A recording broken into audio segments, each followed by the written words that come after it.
নারায়ণগঞ্জ শহরের চাষারায় কোটা সংস্কার আন্দোলনে নিহতদের স্মরণে মোমবাতি প্রজ্বলন কর্মসূচিতে পুলিশের বাধা ও লাঠিপেটার ঘটনা ঘটেছে। বৃহস্পতিবার সন্ধ্যায় চাষারা কেন্দ্রীয় শহীদ মিনার ও বালুর মাঠ এলাকায় বৈষম্য বিরোধী ছাত্র আন্দোলনের উদ্যোগে আয়োজিত কর্মসূচিতে এই ঘটনা ঘটে। এ সময় কয়েকজন শিক্ষার্থী পড়ে গিয়ে আহত হন। এর আগে বিকেল থেকে বিভিন্ন স্কুল, কলেজ ও বিশ্ববিদ্যালয়ের শিক্ষার্থীরা কেন্দ্রীয় শহীদ মিনারে জড়ো হতে শুরু করেন। এ সময় তাদের সঙ্গে অভিভাবক হিসেবে যুক্ত হয় সুশাসনের জন্য নাগরিকের জেলা সভাপতি ধীমান সাহা জুয়েল। তাদের দেখে সন্ধ্যা 6:30টার দিকে পুলিশের একটি দল শহীদ মিনারে প্রবেশ করে সবাইকে বেরিয়ে যেতে বলে।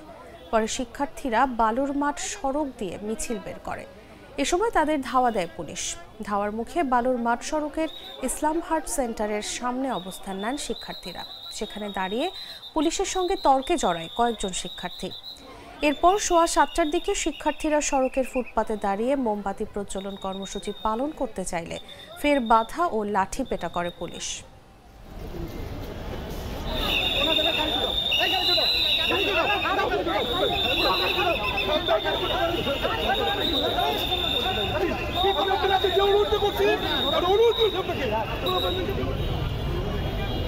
ছাত্ররা, শিক্ষার্থীরা তাদের সহপাঠীদের মৃত্যুর প্রতিবাদে তাদের শ্রদ্ধা জানানোর জন্য যে একটা কেন্দ্রীয় কর্মসূচির অংশ হিসেবে তারা শহীদ বেদিতে শহীদদের স্মরণে তারা একটু মোম শিখা জ্বালাবে, তাদের প্রতি শ্রদ্ধা নিবেদন করবে।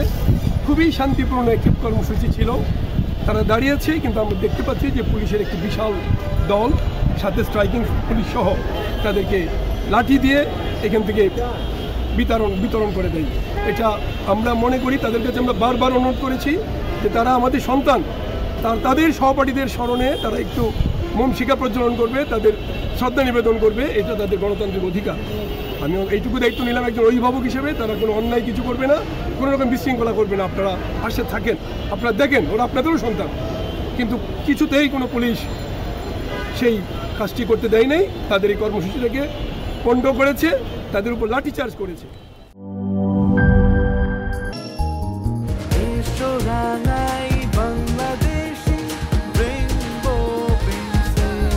রেইনবো পেইন্টস, ছড়াও জীবনের রং।